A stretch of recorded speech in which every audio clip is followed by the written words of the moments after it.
Hello guys. अभी आजकल ये G20 समिट जो हो रहा है इंडिया के अंदर, उस पे देखे इसको लेके एक लोगो बनाया गया। बड़ा प्यारा सा लोगो है, मुझे तो बड़ा काफ़ी खूबसूरत सा लगा वो। उसमें लोटस है और वो सब कुछ है। लेकिन इसको लेके कुछ कंट्रोवर्सीज पैदा हो रही है इंडिया के अंदर, कुछ पॉलिटिकल कंट्रोवर्सीज है। मैं इसके बारे में ज़्यादा जानता नहीं हूँ, क्योंकि मैं खुद नहीं जानता कि ये लोगों को लेके ऐसा क्यों हुआ गया है। क्योंकि जब G20 समिट अगर इंडिया के अंदर आ रहा है तो उसका लोगो भी, और उसको अगर वो गवर्न कर भी रहा है, यानी कि तो होस्ट कर रहा है, तो उसके अंदर लोगो भी उसी का होगा ना। मतलब कि वो भी अपनी तरफ से लोगो रिकमेंड करेंगे, तो उस पर अगर कोई प्रॉब्लम है तो वो देखनी चाहिए कि ऐसा क्या है उसके अंदर। अभी जो मैं वीडियो लेके आ रहा हूँ उसका नाम है lotus in G20 logo shocking says Congress Jawaharlal Nehru has rejected a similar move. तो ये वर्ल्ड अफेयर का वीडियो है, तो उसको पूरा देखते हैं, उसके बाद इसके ऊपर कुछ तज्जिया करते हैं, क्योंकि अभी तक काफ़ी चीज़ें अनक्लियर है। Let's see. नमस्कार नहीं वेलकम यू वर्ल्ड अफेयर्स। मैं हूं प्रशांत धवन। नाउ रिसेंटली जो G20 लोगो इंडिया ने अनवील किया है 2023 के G20 समिट के लिए, इसको लेकर एक बहुत ही बड़ा विवाद खड़ा हो गया है। ना पहली बात तो यहाँ पे आपको समझना होगा, जो 2023 में भारत G20 समिट होस्ट करेगा, ये अपने आप में गोल्डन ईयर रहने वाला है भारत की डिप्लोमेसी के लिए, क्योंकि भारत अपने इतिहास में पहली बार इतना बड़ा समिट होस्ट करेगा जहां पर दुनिया भर के कंट्रीज के जो हेड ऑफ स्टेट हैं वो आएंगे भारत में। हालांकि मुझको यहाँ पर ऐड करना पड़ेगा कि G20 as a group form हुआ था 1999 में, तो ऐसा नहीं है कि बहुत लंबे समय तक ये समिट हम होस्ट नहीं कर पाए थे। इवेंचुअली इंडिया का नंबर आना ही था और फाइनली 2023 में भारत का नंबर आएगा। दुनिया के वो देश जो टोटल मिलाकर 80% दुनिया की जीडीपी बनाते हैं, ये सब कंट्रीज इनके हेड ऑफ स्टेट होंगे भारत में। उसके अलावा इंडिया ने यह भी यहाँ पर इंश्योर किया है कि आसपास के कई देश, इंडिया के आसपास के कई देश जो एक बार को G20 के मेंबर नहीं भी हैं, जैसे कि यूएई हो गया, ओमान है, उसके अलावा वेरियस और वेस्ट एशियन कंट्रीज़ हैं जो G20 के मेंबर नहीं हैं, उनको भी इंडिया इनवाइट करेगा इस समिट में। और देखो, समिट चाहे किसी का भी हो, ब्रिक्स का समिट हो, G20 का समिट हो, G7 का समिट हो, हर समिट का ना एक लोगो बनता है। वो लोगो आप देखोगे हर जगह फेमस हो जाता है। अब इंडिया ने 2023 के G20 समिट के लिए एक लोगो अनवील किया, दुनिया को दिखाया कि देखिए ये होगा हमारा लोगो 2023 के G20 समिट का। अब इस लोगों को लेकर भारत में पॉलिटिक्स स्टार्ट हो गई है। भारत में जो कांग्रेस पॉलिटिकल पार्टी है, ये यहाँ पर कह रही है कि शॉकिंग बात है कि बीजेपी ने जो G20 लोगो इंट्रोड्यूस किया है, इसमें लोटस बना हुआ है। बेसिकली इनका कहना ये है कि जो करंट गवर्नमेंट है, इन्होंने अपना पॉलिटिकल सिंबल G20 के लोगो में डाल दिया। अब आप यहाँ पर कहोगे वेट, ये कैसे हो गया? यहाँ पे आप देख पाओगे ये है बीजेपी का इलेक्शन सिंबल, और ये यहाँ पे आप देख पाओगे G20 का लोगो है। तो G20 के लोगो का जो ये वाला हिस्सा है ना, यहाँ पे कह रहे हैं ये थोड़ा बहुत सिमिलर है बीजेपी के पार्टी सिंबल से। हालांकि यहाँ पर मैं एक बार ऐड कर दूँ कि G20 समिट का जो लोगो होगा, इसके लिए भारत सरकार ने एक कंपटीशन रखा था। जी हाँ, आज से कई महीने पहले ये कंपटीशन स्टार्ट हुआ था। इसमें देश भर से डिज़ाइनर्स ने लोगो बनाए और लोगो ये ऑनलाइन भेजे सरकार को, यहाँ पे आप देख पाओगे। और सरकार ने इन लोगोस के बदले लोगों को इनाम भी दिया है 15-15 हज़ार रुपये का। यहाँ पे आप देख पाओगे ये सब जो लोगो हैं इनको इनाम मिला है। और इवेंचुअली सरकार ने जो इंडिया की G20 प्रेसिडेंसी का लोगो चूज़ किया है वो यहाँ पे आपको दिख जाएगा। इसका रीज़न यहाँ पे है कि इस लोगो में न्यू इंडिया, उसके अलावा इंडिया जो प्रॉस्पर कर रहा है, इंडिया की ग्रोथ, सब सिंबॉलिक रूप से दिखाई गई है। मगर जो कांग्रेस पॉलिटिकल पार्टी है वो ये कह रही है कि G20 का जो ओवरऑल लोगो है इसमें लोटस होना ही नहीं चाहिए था, क्योंकि करंट गवर्नमेंट जो है इनका जो मेन सिंबल है ये भी लोटस है। तो ये पावर का दुरुपयोग है इनके हिसाब से। और जयराम रमेश, आपको पता होगा कांग्रेस के बहुत ही बड़े नेता हैं, इन्होंने ये कहा कि 70 साल पहले जवाहरलाल नेहरू जो देश के पहले पीएम थे, इनके पास एक प्रपोजल आया कि जो कांग्रेस का झंडा है ना, इसको ही आप बना दो भारत का झंडा। उस वक्त नेहरू ने ये प्रपोजल रिजेक्ट कर दिया था। तो ये यहाँ पर कह रहे हैं कि जवाहरलाल नेहरू ने तो अपने टाइम में काफ़ी बड़ा दिल दिखाया, मगर जो करंट गवर्नमेंट है इनके हिसाब से इन्होंने गलत इस्तेमाल करके अपनी पार्टी का जो सिंबल है एक इंटरनेशनल समिट के लोगों में डाल दिया है। अब इसके रिस्पॉन्स में बीजेपी ने ये कहा है कि देखो, लोटस को आप सिंपली ये मत देखिए कि बीजेपी का ये सिंबल है, आप वैसे सोचकर देखो तो लोटस अपने आप में देश का नेशनल फ्लावर भी है। और देश का नेशनल फ्लावर ये आज से कई दशकों पहले बन गया था। उसके अलावा हरदीप पुरी साहब, आपको याद होगा रिसेंटली इनका जो इंटरव्यू था CNN को, ये बहुत वायरल हो गया था रशियन ऑयल को लेकर।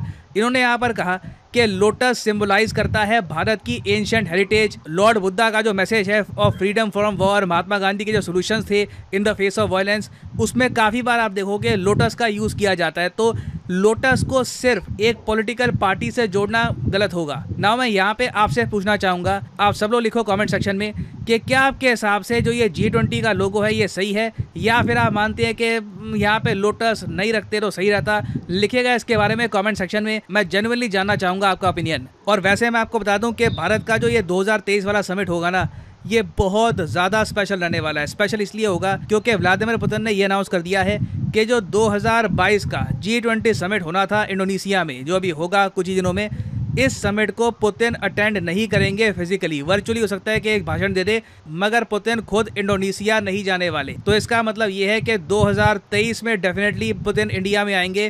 तो 2023 में इंडिया बनेगा वो देश जहां पर जो बाइडन, पुतिन, पीएम मोदी, ये तीनों दिग्गज लीडर इकट्ठा होंगे। शी जिनपिंग भी हो सकता है कि भारत में आए उस वक्त। तो मैं आपको बता रहा हूं कि 2023 का G20 समिट ना सिर्फ उस साल का, हो सकता है कि पिछले 5-6 सालों का सबसे बड़ा जियोपॉलिटिकल इवेंट हो। और इवन अगर हम छोटे देशों की बात करें, फॉर एग्जांपल पाकिस्तान को आप अगर देखो तो पाकिस्तान ऑलरेडी कह चुका है कि 2023 का जो ये G20 समिट होगा भारत में, इसको पाकिस्तान बॉयकॉट कर देगा। रीज़न ये है क्योंकि G20 की जो बहुत सारी मीटिंग्स होगी इन इंडिया, इनमें से कुछ मीटिंग्स इंडिया कश्मीर में भी करवाएगा। तो पाकिस्तान इस बात को लेकर बहुत गुस्सा है, और पाकिस्तान एक्चुअली चाइना को भी कह रहा है कि चाइना भी इस समिट को बॉयकॉट कर दे। हालांकि चाइना ने अभी के लिए इसके बारे में कोई स्टेटमेंट दिए नहीं है। तो बहुत ज़्यादा कंट्रोवर्सी से भरा हुआ ये समिट है, इवन दो अभी 2023 शुरू भी नहीं हुआ है। तो ये मैं कहूँगा बहुत ही इंटरेस्टिंग रहने वाला है। खैर, आप लोग अपना जो ओपिनियन है लिखिएगा कमेंट सेक्शन में लोगों के बारे में।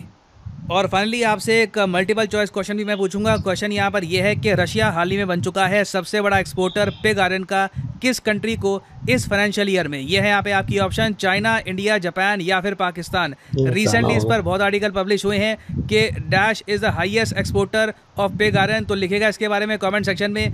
जो लोग सही आंसर करेंगे उनकी कमेंट को मैं हार्ट दे दूंगा ताकि बाकी लोग भी समझ पाए कि सही आंसर क्या है। फाइनली यहाँ पर मैं ये भी ऐड कर दूं कि लाइफ में अगर आप एक बार प्रॉपरली यूपीएससी एग्ज़ाम की तैयारी करना चाहते हैं जेन्युइन तरीके से, तो आप अनअकैडमी का स्पेशल कॉम्बो पैकेज परचेज कर सकते हैं। कमेंट सेक्शन में जाइए, यहाँ पे आपको मिलेगा लिंक इस कॉम्बो पैकेज का। ना इस कॉम्बो पैकेज की खास बात यह है कि आपको यहाँ पर प्रीलिम्स, मेंस और ऑप्शनल तीनों की तैयारी करने का मौका मिलता है इन अ सिंगल परचेज। ये सारे जो आप कोर्सेज हैं अलग अलग परचेज करोगे तो 10 to 15,000 रुपीज़ आपको एक्स्ट्रा पे करने होंगे। तो कॉम्बो में वैसे ही आपकी सेविंग होती है। तो अगर मान लीजिए अभी आपका प्लान है कि आप 2-3 साल में आराम से यूपीएससी के एग्ज़ाम का एक प्रॉपर अटैम्प्ट देंगे, तो जो 36 महीने का कोर्स है ये आप कर सकते हैं परचेज। मगर जो प्राइसेस यहाँ पर लिखे हैं कभी भी पे मत कर देना। सिंपली यहाँ पर कोड यूज़ करो PD10 और प्राइसेस गिरना स्टार्ट हो जाएंगे। The prices will start falling. सिर्फ 3,000 रुपये में यूपीएससी ऑप्शनल, प्रीलिम्स, मेंस तीनों। बहुत अच्छी वीडियो थी। और बेसिकली इसमें इन्होंने ये बताया कि लोटस जो है वो कह रहे हैं कि वो तो यार इंडिया का जो है नेशनल वो है, मतलब जो लोटस है वो नेशनल फूल है, इंडिया का नेशनल फ्लावर है।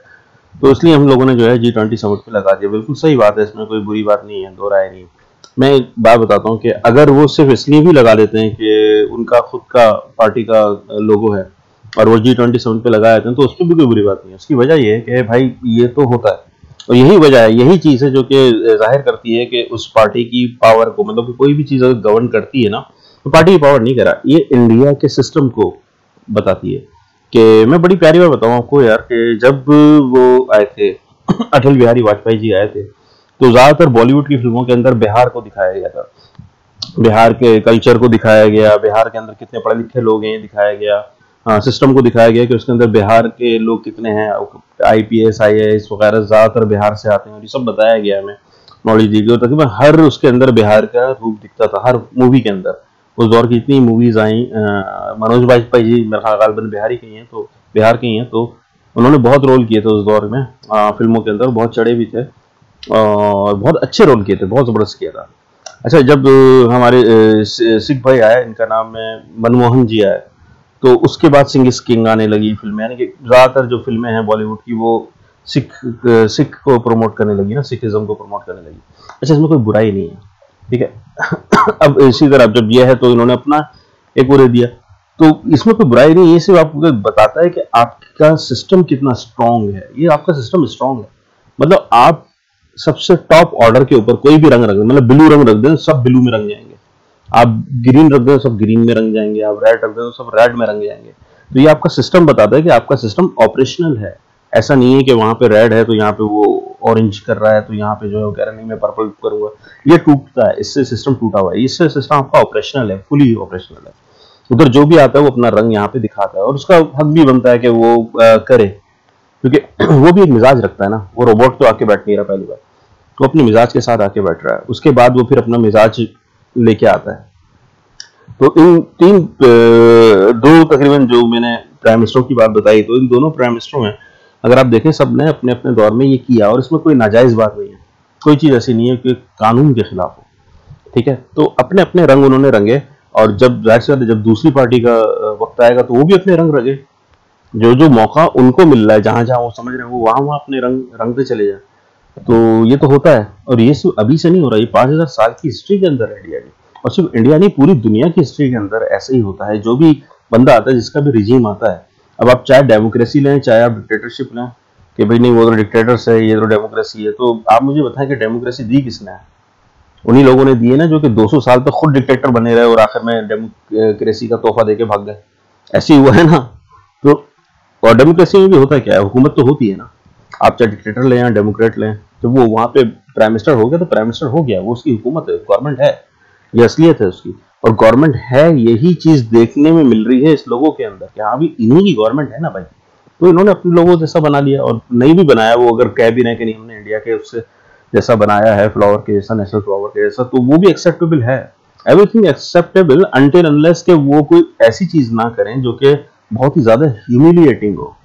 समझ रहे? ये अपना लोगो बनाना, अपना स्लोगन बनाना यहाँ तक चल जाता है, अपना ब्रांड थोड़ा सा वाजे करना कि यार हमारा भी गवर्नमेंट है, हम अपना ब्रांड वाजे कर देते हैं, यहाँ तक चल जाता है, इतना तो करता है।